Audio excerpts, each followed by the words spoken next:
یا حافظ یا حفیظ یا رقیب یا وکیل یا سلام. یہ عمل کی میں آپ کو اجازت دے رہا ہوں،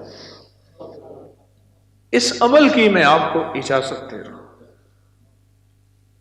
میں رمضان المبارک میں مجھے سحری کے وقت کچھ حضرات لینے آتے ہیں.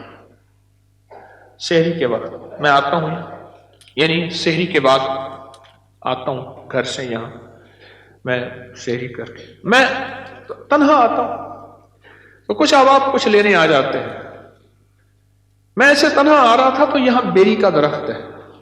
آپ اس گلی میں جائیں نا، چھوٹے تسبیح خانے کی طرف، ہمارے دواخانے کی طرف جائیں تو بائیں طرف بیری کا درخت ہے. اور میں نے آپ کو محدثین کی روایت کے مطابق ایک بات عرض کی تھی، ہر بیری کے درخت پہ نیک صلحاء اولیاء بزرگ ہوتے ہیں. کبھی بھی بیری کے درخت میں جنات نہ ہو ممکن نہیں، اور بیری کے درخت میں خبیث جنات ہو یہ ممکن نہیں، کیونکہ سدرا بیری جنت کا درخت ہے. سدرا بیری کیا ہے؟ سدرۃ المنتہا. ہاں جنت کے درخت میں فرق صرف اتنا ہے کہ اس میں کانٹے نہیں ہوں گے. کیا نہیں ہوں گے؟ اس میں کانٹے نہیں ہوں گے، جو سدرا بیری کا درخت ہے.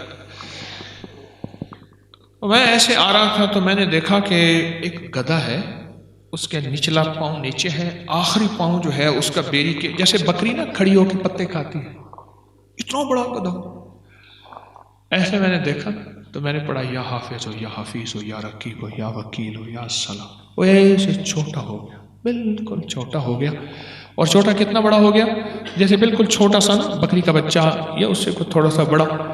اور ایسے کہنے لگا کہ اس وظیفے نے آپ کی حفاظت کی، لیکن میں بھی آپ کا محافظ ہوں. میں آپ کو صرف بتانا چاہ رہا ہوں. یعنی بیری کا درخت آپ ذرا چیک کیجئے گا، جاتے ہوئے دیکھیے کہاں اس کے نیچے اور کہاں اتنا بڑا گدھا، اور اوپر سے پتے کھا رہا ہے. اوپر سے میں نے دیکھا نا، فوراً پڑھا یا حافظ ہو یا حفیظ ہو یا رقیب ہو یا وکیل ہو یا سلام. یا حافظ ہو یا حفیظ ہو یا رقیب ہو یا وکیل ہو یا سلام. ایک دم چھوٹا سا ہو گیا. کہنے لگا آپ کی اس پتوں نے، اس پڑھنے نے آپ کی حفاظت کی، ویسے میں آپ کا محافظ ہوں. اس کے اندر طاقت ہے، تاثیر ہے اور بہت کمال ہے. ہاتھ سے جھگڑے، جادو، جنات، اثرات، بندشیں، ناکامیاں، اور جہاں کوئی خوف، کوئی خطرہ، کوئی بھی کسی قسم کا ہو، 7 دفعہ پڑھ لیں، 11 دفعہ پڑھ لیں، 3 دفعہ پڑھ لیں تو بھی اجازت ہے. 1 دفعہ پڑھ لیں تو بھی اجازت ہے. 7 دفعہ، 3 دفعہ، 7 دفعہ، 11 دفعہ ایک تسبیح اس کو پڑھ لیں.